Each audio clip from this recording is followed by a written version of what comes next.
I spent the past couple of hours behind the wheel, making my way to the Marriott in Baltimore.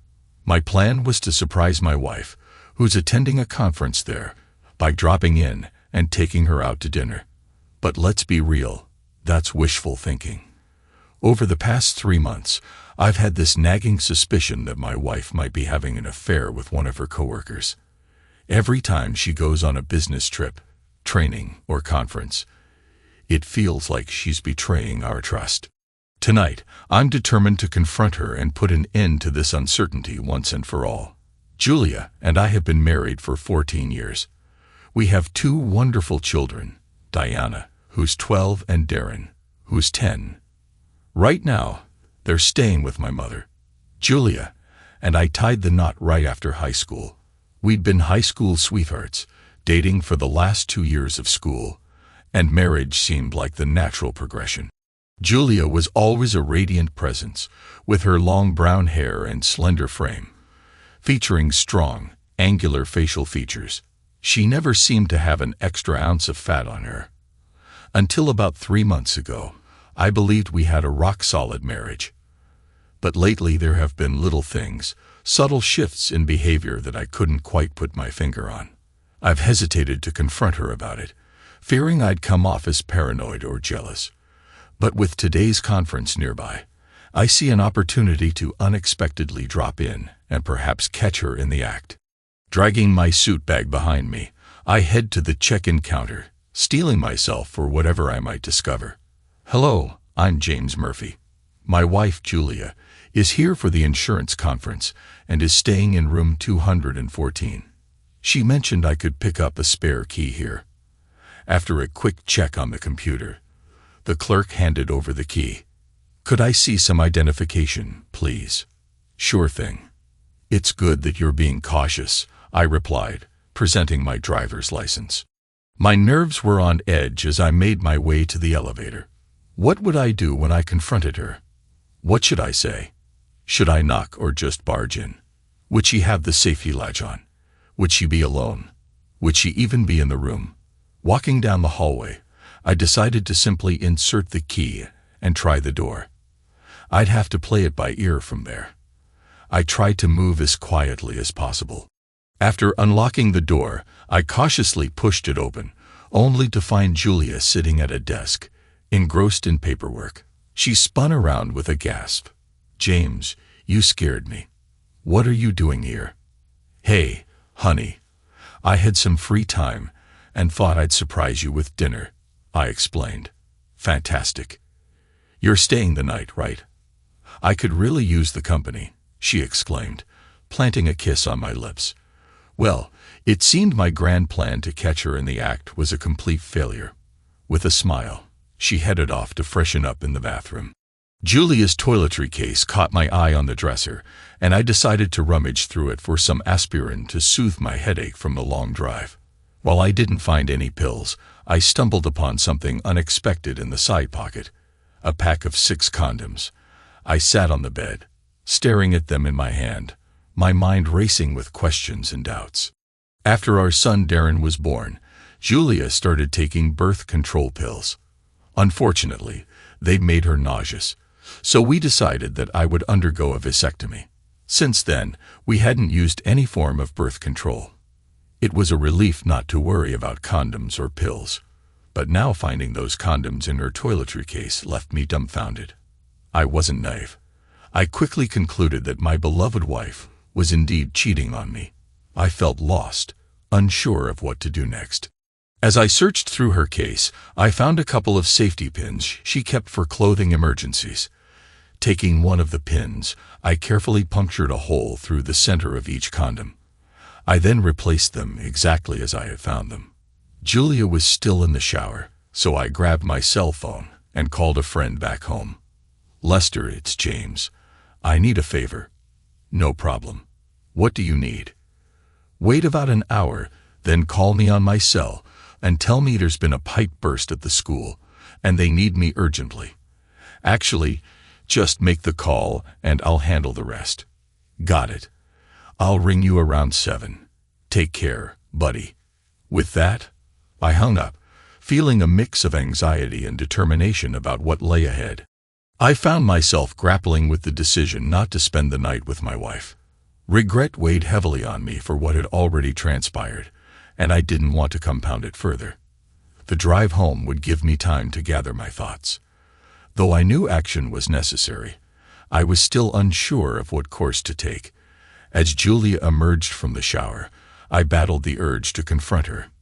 Inside, I was consumed with fury, wanting to lash out at this woman, who was still technically my wife. Violence was not in my nature. I prided myself on keeping a level head and maintaining composure in any situation. It dawned on me that it might be wiser not to reveal my knowledge of her infidelity. By the time we reached the dining room, I was overwhelmed with a sense of despondency.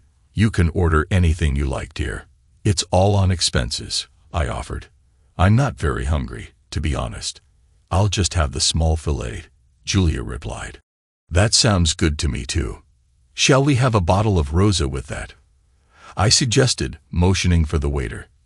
Unable to resist, I felt compelled to probe a bit. "Julia, are you content with how our marriage is progressing?" "Absolutely. I have a lovely home, 2 wonderful children, and a husband who adores me. What more could I ask for?" She replied with a smile. "I suppose I just sometimes wonder if I'm doing everything I can to make you happy.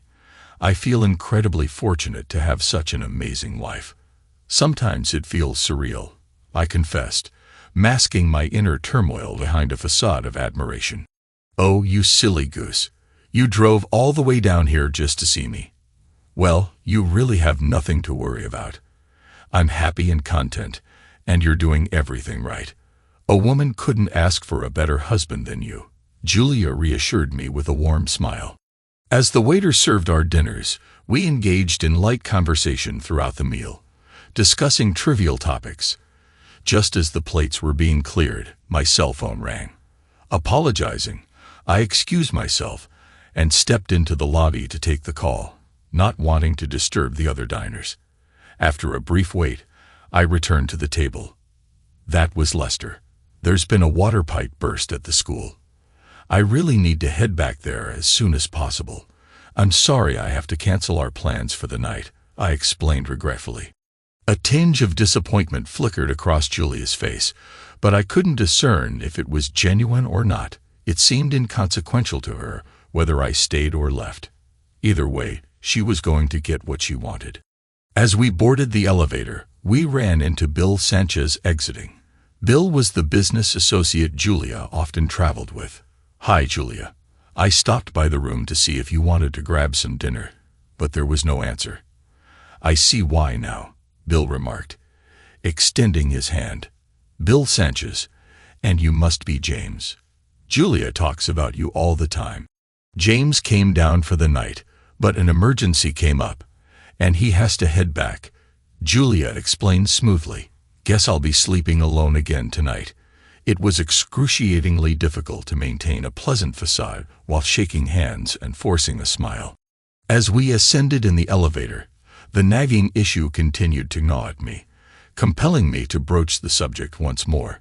"Julia, I really think it would be best if you quit your job, and I'd feel more at ease if you weren't working alongside Bill.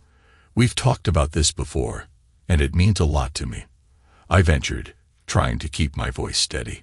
"James, I'd already told you I have no plans to leave my job. I enjoy what I do, and I'm gaining valuable experience working with Bill. You need to let go of this paranoia you have about Bill and me," Julia retorted firmly. Back in the room, after a brief kiss, I gathered my belongings and made my way out, bound for the journey home. With every mile, my mind churned with thoughts of Bill stopping by Julia's room after his supper. By the time I reached home, I felt like a wreck. The resentment towards my wife for her actions simmered within me. I wished I possessed the ingenuity to concoct elaborate schemes to catch a cheating spouse, but I felt utterly clueless. What could I possibly do? I couldn't even find a way to avoid intimacy with her. Divorce loomed as the desired outcome, yet I lacked substantial evidence to justify it. I felt utterly defeated. My wife was betraying me, and I was powerless to stop it. I refused to tolerate it any longer but knew I needed assistance. 2 days later, Julia returned home, sporting a radiant smile that only fueled my anger. I couldn't resist checking her bag, and there it was, a solitary condom, still punctured. Saturday marked the annual Globus Insurance Company picnic, a day meant for enjoyment, especially for the kids. However, I couldn't muster any excitement for the event. Instead, I found myself plagued by the nagging suspicion that some of my colleagues were privy to what was happening in my personal life, leaving me feeling like a cuckold. Desperate to avoid becoming the subject of crude jokes, I kept a low profile, albeit feeling somewhat paranoid.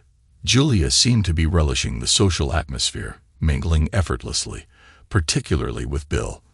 While they weren't displaying any overtly affectionate behavior, their closeness was unmistakable. I found myself sidelined, but strangely, I didn't mind. "Hi, I'm Brittany Sanchez. You must be James Murphy." A voice interrupted my thoughts. I turned to find myself face to face with Brittany Sanchez, and I was taken aback. She was stunning, the epitome of allure straight out of a pin-up magazine. With her long auburn hair and piercing blue eyes, coupled with a perfect physique despite her petite stature, Brittany was a sight to behold. I adored my wife, Julia, and found her to be wonderful, but Brittany was undeniably captivating. Why would Bill Sanchez, her husband, cheat on someone as breathtaking as her? "Oh, sorry, I was lost in thought." "Hi, it's nice to meet you," I greeted Brittany, snapping back to reality. "Could we go somewhere quieter, away from the kids and the noise?" she asked. "Absolutely. Let's head down by the lake. I doubt anyone will notice we're gone," I suggested. We found a secluded spot with benches overlooking the serene waters, away from the hustle and bustle of the picnic. "I'm all ears. What's on your mind?" I inquired as we settled in. Brittany hesitated, clearly grappling with how to broach the delicate topic. Sensing her hesitation, I decided to take the lead. "Are you referring to the affair between Bill and my wife? I only found out about it this week," I confessed. Relief washed over Brittany's face. "I've known for about 2 months. I'm preparing to file for divorce, but I need some assistance. I hired a detective to gather evidence, but my lawyer suggested it would strengthen my case if Julia would be willing to testify or provide a notarized statement confirming the affair." "What kind of proof do you have?" I asked. "I have photos and recorded phone conversations. I haven't managed to obtain any videos yet, but the evidence I do have is pretty compelling. I also have documented times and dates," Brittany explained. "I'll do what I can to help. I'm not sure how yet, but I'll figure something out. And do you think your lawyer could assist me with divorce papers using some of your evidence? I could really use it, as I have no proof at all," I admitted. "I'm also suing Globus. I have statements from certain management-level company officials confirming they were aware of the affair and did nothing to intervene.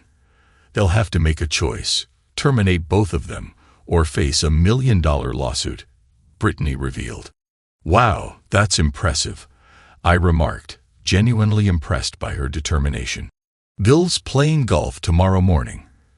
Can you come over to the house around mid-morning? He'll be gone until late afternoon. I can show you what evidence I have, and we can figure out our next steps. I live at 206 Hemlock Avenue in Crestmont," Brittany proposed. "Sure, consider it a plan." "Well, not really a plan, but you get what I mean," I replied with a chuckle. Despite the seriousness of the situation, I found myself feeling at ease with Brittany. We strolled back up to the picnic area, unnoticed by anyone. A sense of optimism washed over me. Perhaps there was a chance to untangle this mess after all. I hope so, anyway. True to expectations, the next morning, Julia informed me she had some errands to run and would be out for a couple of hours. After dropping the kids off at my mom's, I headed over to Crestmont. Brittany greeted me at the door, and we made our way to the den. The room was tastefully furnished, with a plush leather couch and a large computer monitor on the table. "I have beer, soda, and wine. What's your poison?" Brittany offered. Regular soda works for me. Pepsi if you have it. So, what's the story, Brittany? I inquired as I took a seat. Well, in a few minutes we're going to watch my charming husband play a round of golf, live and in full color. I hope you won't be too shocked, but I think you'll recognize his caddy, Brittany revealed. How on earth did you manage this? I asked, astonished. It cost me $1,400 to set everything up. I hope it's worth it. And of course, Bill will foot the bill. I reckon it'll last about 2 hours, so get comfy. I've got popcorn and nachos to keep us entertained. Oh, and I'll be getting a DVD of the whole thing. You're welcome to a copy, Brittany explained with a wry smile. I'm not exactly thrilled about watching this, but at the same time, I wouldn't miss it for anything. Let the show begin, I remarked with a mix of apprehension and curiosity. For about 20 minutes, we engaged in small talk while Brittany shared the evidence she had gathered about the affair. I was stunned by the photos, tapes, and documents she had compiled. The weight of realization settled upon me. I now knew for certain what Julia was up to, and it crushed me. I was taken aback to discover that Brittany had 3 large koi ponds in her backyard. Intrigued, I expressed my interest in seeing them and asked if I could bring the children over sometime. Brittany seemed delighted at the idea and eagerly agreed to host them. Just then, there was some activity on the monitor. As predicted by Brittany, Bill and Julia entered the room and wasted no time in shedding their clothes. There was no preamble, no small talk, just a swift transition to the bed. The video quality was impressive, though the sound was a bit distorted. Nevertheless, the visuals were all that mattered. Sitting on the couch beside a stranger, watching my wife and her husband engage in intimate acts felt uncomfortable, I confessed. Brittany, I hate to interrupt the show, but do we really have to watch all of this? I ventured. I sense that you're not keen on this, Brittany observed. Not really. Honestly, I'm feeling a bit uneasy watching this, especially with you sitting right next to me, I confessed. The entire encounter is being recorded, which is all we really need for the lawyers. We don't have to watch it. Frankly, I'm not deriving any pleasure from it either. The storyline seems pretty predictable. So, are you heading home? Brittany responded. Well, actually, I was hoping you could show me your koi ponds instead. I think that would be a lot more interesting than 2 hours of, well, you know, I suggested. Her eyes lit up at the prospect, simply because I had shown an interest in her hobby. As we made our way to the backyard, I couldn't help but feel that I was in for a far more enjoyable afternoon than my wife was having. The 3 fish ponds were truly remarkable. As someone with a plumbing background before landing my job at the school, I found the pumping and filter systems particularly fascinating. It surprised me to learn that Bill didn't assist Brittany with her hobby at all, leaving her to hire professionals for any maintenance work on the pipes or pumps. I offered to lend a hand whenever Bill was occupied with golf. My intention wasn't to make advances on Brittany.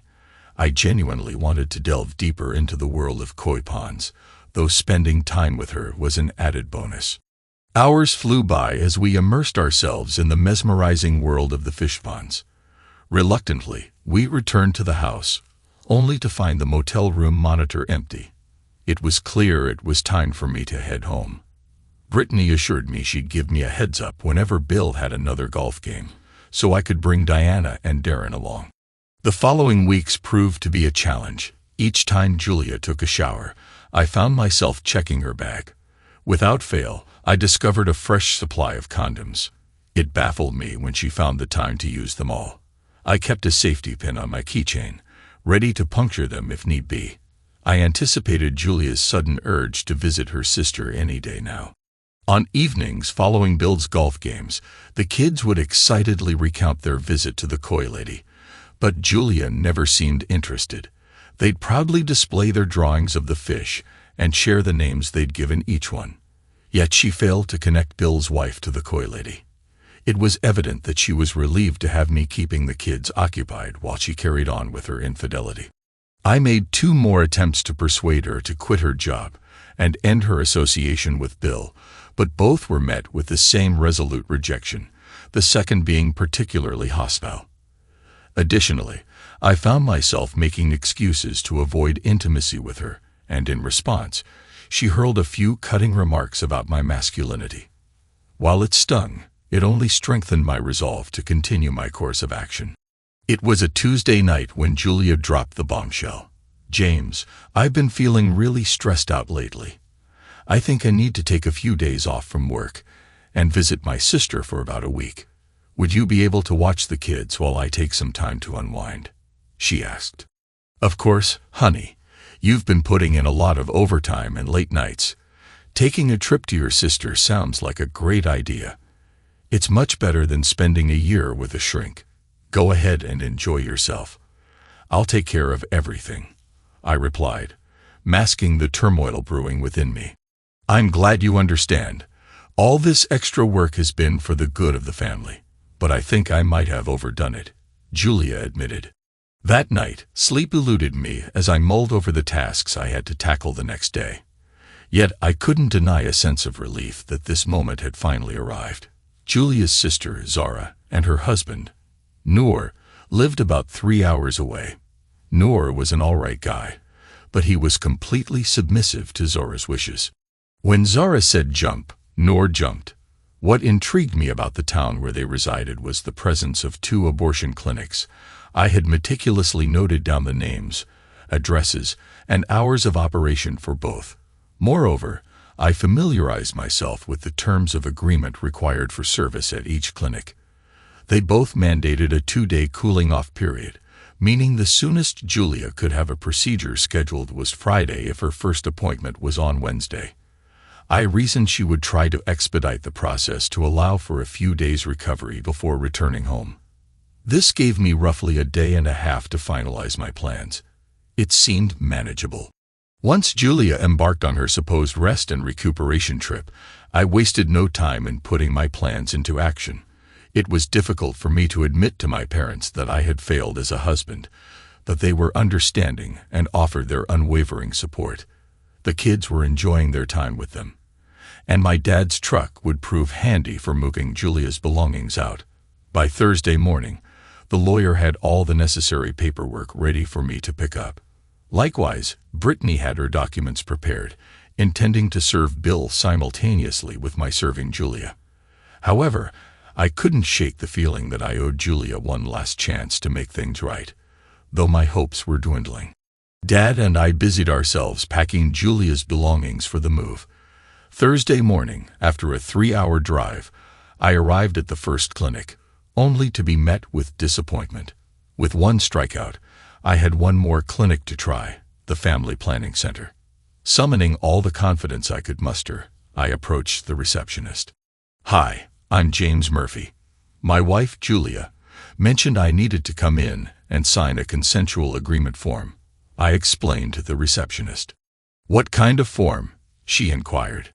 "I'm not entirely sure of the exact name, but it's a form indicating that I understand and agree to everything that's happening, and I waive any rights to legal action," I clarified. "Hang on a moment. That was Julia Murphy, correct?" she verified, clicking away at her computer. "Yes, that's right. Do you need any identification?" I asked. She shook her head, signaling she didn't require any further identification, then continued typing for a few more seconds. Her sister signed on her behalf, but it would be preferable to have your signature. "Let me retrieve the file," she informed me. I mentally braced myself, knowing I had only a couple of minutes to get through. When she returned, she placed the form in front of me and instructed me to sign below Zara's signature. Glancing at the document, I noticed the procedure was scheduled for Friday morning at 11 a.m., with arrival an hour earlier. "Is there any outstanding payment required?" I inquired, reaching for my checkbook and placing it on the counter. "No, your wife has already paid the full amount, $800, in cash. There's nothing further due at this time," she informed me. "Thank you for your assistance. It's much appreciated," I expressed my gratitude. The receptionist's efficient handling of the matter eased my burden somewhat, However, the welcome I received upon arriving at Zara and Noor's place was overwhelmingly insincere, bordering on comical. Julia led with James. What a delightful surprise. What brings you here? Well, Mom and Dad kindly offered to look after the kids for a few days, so I decided to take some sick leave and thought I'd surprise you guys. I guess you could say I needed a bit of a break too, I replied casually. The atmosphere in the room was tense, with everyone seemingly lost in their own thoughts. By putting them on the spot, I had forced them to come up with a solution to my unexpected appearance. Zara silently signaled to Noor to join her in the kitchen, while Julia attempted to fill the silence with inconsequential chatter. After a few minutes, Noor re-entered the room with a suggestion. James, I got a brilliant idea. I can take the day off tomorrow and borrow my buddy Scott's bass boat. We can head out early and spend the day on the lake, giving the ladies some space. How does that sound, buddy? Sounds perfect to me, Noor. A day out on the water sounds like just what I need to clear my mind. Make sure Scott can join us, I replied, playing along. All right, I'll arrange everything, Noor agreed, visibly relieved at the resolution. With the tension diffused, we proceeded to have a quiet supper and spent the rest of the evening engaged in endless conversation. The following morning, Scott arrived early with the boat, while Noor busied himself in the kitchen preparing lunch and stocking the cooler with beer. As we loaded the truck and boat, Noor questioned why I wasn't getting into the truck. I've decided to sit this one out, Noor. I suggest you make the most of the day, because I don't think you'll want to face Zara for the next few hours, I explained calmly. Noor attempted to persuade me to change my mind, but after a brief, heated exchange, I stood firm, and eventually, Scott and Noor departed without me. I made my way into the house and poured myself a cup of coffee, feeling a sense of determination coursing through me. Switching off Zora's cell phone, I then dialed my dad on the landline. Dad was always an early riser, and our conversation lasted for a good 2 hours.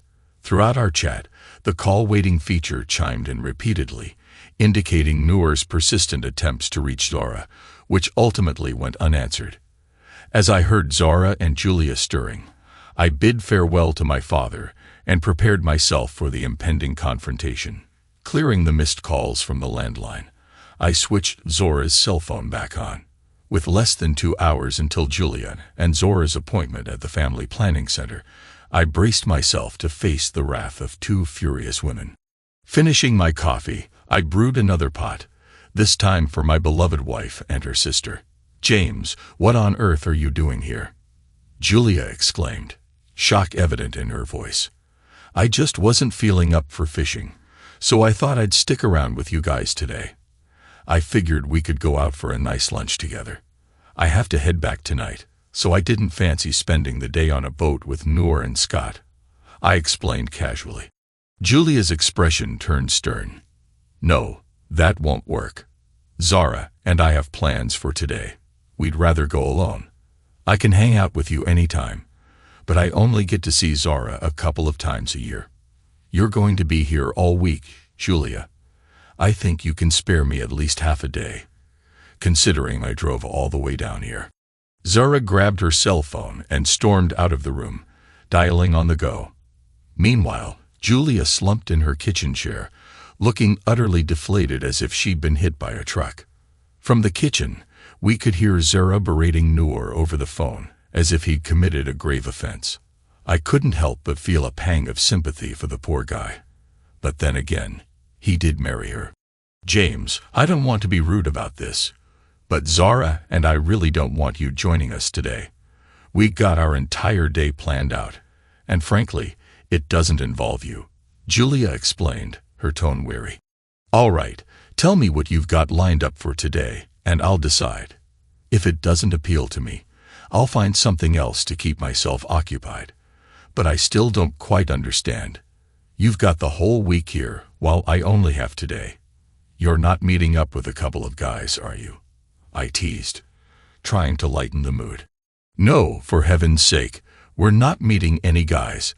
We just wanted to do some shopping for intimate stuff. Bras, underwear, and nightgowns. It's the kind of shopping where we'd rather not have you guys around, ogling, while we're trying things on, Julia clarified, exasperated. Well, most of those shops are in the mall, and I can easily find ways to keep myself occupied while you're in the dressing rooms. I'll just tag along and stay out of your way. You won't have to entertain me. And when lunchtime rolls around, I'll treat you to somewhere fancy to make up for any inconvenience I've caused, I reassured, hoping to ease any lingering tensions. Zara stood in the doorway, her expression a mix of frustration and irritation. Despite her silent glare, it was clear she wasn't going to persuade me. Julia, sensing the futility of the situation, stood up. I need to go get dressed, she announced, a note of defeat in her voice. As Julia left the room, Zara shot me a scathing look. You're a real piece of work, you know that. She spat out before following Julia upstairs. About 20 minutes later, the light on the landline phone blinked on, signaling someone upstairs was making a call. Time was ticking. They had an hour before their appointment at the center. I pondered my next move. If they attempted to leave without me, I'd simply follow them and ensure they knew it. However, I doubted they would try such a maneuver. 20 minutes later, they descended the stairs. All right, James, let's go shopping, Julia declared, her tone laced with a hint of defiance. It was easier than I expected. The phone call upstairs was likely to reschedule the appointment at the family planning center. Since I had mentioned leaving that night, they'd probably decided to wait until I was gone. My aim wasn't to halt Julia's plans, but rather to make them more inconvenient for her. I insisted on driving my car, determined not to let them ditch me somewhere. A few miles from the house, I pulled into a service station. I meticulously filled up the gas tank, checked the oil and water, and cleaned the windshield, taking my time deliberately. They both sat in the car, simmering with frustration. Arriving at the mall, I parked far out, ensuring a lengthy walk. Once inside, I largely left them to their own devices. I kept a discreet eye on them, but had little interest in their activities or purchases. They didn't appear to be enjoying themselves. Most of their time was spent in intense conversation and gesturing. They bought a few items, likely just to prove they had been shopping. Despite my efforts to remain inconspicuous, I still kept them within sight. It was evident that they were engaged in serious discussion. As the appointment time passed, I had successfully delayed the inevitable.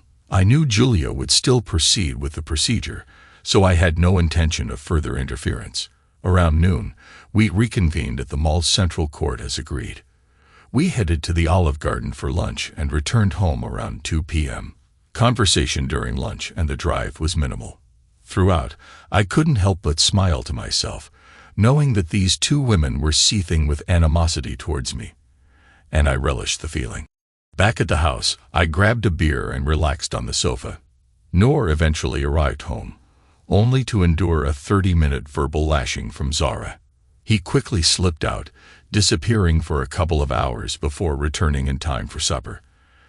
After the girls finished tidying up, I asked Noor and Zara if Julia and I could have a private conversation in the kitchen. Zara shot me a disdainful look, but they both retreated to the living room.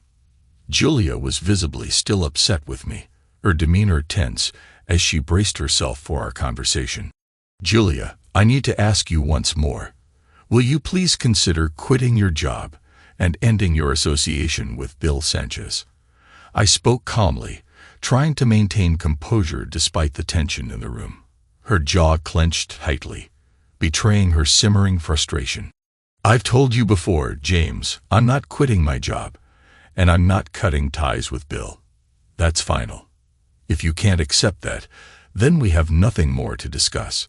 I reached for the manila envelope by my chair, extracting a legal-sized one. Julia, I've asked you multiple times over the past months, and you've refused each time. I had no other recourse. These are divorce papers. All you need to do is sign them and mail them in. There's even a self-addressed stamped envelope included. If you want a lawyer to review them, that's your prerogative. She glared at me, leaning forward. You can't just divorce me because I won't do what you want. You need grounds for a divorce, and you don't have any. I suggest you go home and reconsider your actions. I'm your wife, and I have no intention of appending my life just because you're unhappy with my choices. Julia, why did you choose to visit your sister this week? I asked, my tone firm. That's a ridiculous question. We already discussed this, she retorted, her voice tinged with annoyance. That was a lie, and you know it. What was the real reason? I pressed. You think you know everything, don't you? Her response was defensive. Julia, why did you and Zara go to the family planning center on Wednesday? I persisted, noticing her discomfort growing. Silence filled the room, broken only by Julia's uneasy shifting in her chair. Her bravado was slipping. I don't know what you're talking about, she finally muttered, avoiding my gaze. Leaning forward, I adopted a serious tone. Why did you hand over $800 in cash to the family planning center? Her eyes darted away, her discomfort palpable. She remained silent, swallowing hard. Why did you have an appointment at the family planning center for 11 a.m. this morning? What was that money for? I demanded, my voice unwavering. Stop badgering me. It's none of your business. Her anger flared up again. Julia, the family planning center performs abortions. You know it, I know it, and everyone in town knows it. Given that I've had a vasectomy, why would you need an abortion? I confronted her directly. Her response was cutting. Maybe your operation wasn't as successful as you thought. Perhaps you should get yourself checked. I retrieved the lab reports from the envelope beside me. Here are 3 lab reports, 2 months ago, 1 month ago, and last week. They all confirm that I'm sterile. Do you have a report from the family planning center confirming that you're not pregnant? You're truly despicable, but that's still not enough to justify a divorce. Julia retorted, her tone laced with resentment.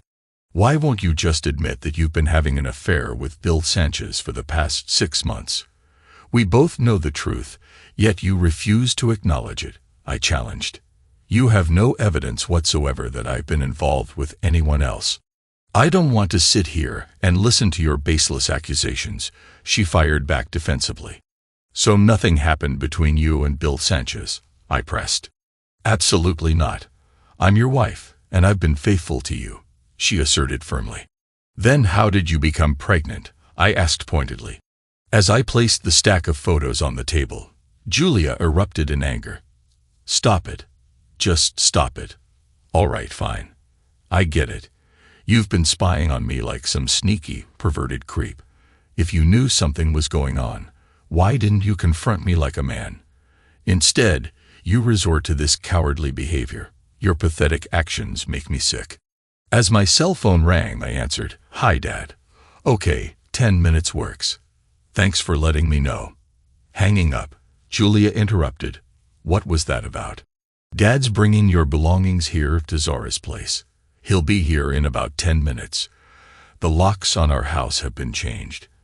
If there's anything we forgot to pack, just let me know, and I'll bring it down to you, I explained, trying to keep my tone neutral. She remained silent, absorbing the information. Here's the title to your car. I've signed it over to you. In this envelope is half of the money from our bank accounts, approximately $1,200. I've arranged for you to have visitation rights with the kids once a week, and if you're willing to provide a notarized statement confirming the affair, I'll allow overnight stays once a month. I continued, handing her the documents. Oh, by the way, there's a DVD I didn't get to show you. It's from the May 10th visit you and Bill made to the Scandia Motel. It's 2 hours long and captures everything in those photos, I mentioned, gesturing towards the images on the table. I didn't take any of these. Frankly, I didn't care about your activities. I just couldn't tolerate being deceived. Lastly, I'd like you to have this keepsake of our love. I handed her the safety pin, sliding it across the table. What's this? She demanded. That's the pin I used to poke holes in all your condoms for the past 2 months. Did you know you went through 48 rubbers in the last 2 weeks alone? You despicable coward. No, darling, the most disgusting thing is cheating on your husband. I may be a bastard, but you're a genuine cheating slut. Sorry, I have to run. Dad just pulled up in the driveway. Oh, and in case you missed it, you never said you were sorry, nor did you apologize for what you did. I don't think you deserve to be married to me. Goodbye, Julia. Enjoy your abortion on Monday. I concluded as I left the room. Zara rushed in to comfort her, while Noor followed me out onto the front porch. What the hell are you doing, man? Noor grabbed my arm. You two have been married for 14 years. You can't just throw that all away over a misunderstanding. A misunderstanding? Nor why did my wife come down to visit you and Zara? I pressed. He looked down at his feet, pondering for a moment. Sorry, James, let me help you unload the truck. We managed to unload the truck in about 10 minutes. Julia was wailing the entire time in the kitchen. I didn't know what she was crying about, and frankly, I didn't care. Bill and Julia were both fired from Globus the following week. Julia refused to sign an affidavit, but the lawyer assured me that her case was strong enough without it. After that night, I didn't hear from her at all. She didn't come to see the children, but they didn't seem bothered, as they were forming a strong bond with Brittany. We spent a lot of time together as a family, being careful not to jeopardize the divorces. The kids and I were learning a lot about Koi, and having a great time doing it. Finally, after 4 months, both divorces were finalized. Julia didn't contest hers, but Bill fought tooth and nail. He lost the house, all the investments, and ended up with a hefty monthly alimony payment. A few days before Christmas, Julia showed up at the house with presents for the kids. I remained polite and didn't do anything to ruin the holiday spirit. She stayed for about 2 hours and left quietly. We didn't discuss the divorce or the affair. I put the house up for sale, and 2 months later, we moved in with Brittany. Bill took a job in Omaha, and Julia went with him. 4 months later, Bill disappeared without telling her where he was going. Julia moved back in with Zara after Noor left for a job on the Alaskan pipeline. 2 months later, Zara received divorce papers in the mail. I'm sure the two sisters are good company for each other. Brittany and I are comfortable together. She adores the kids, and they feel the same way about her. We're planning on getting married in June and spend every moment we can practicing for the honeymoon.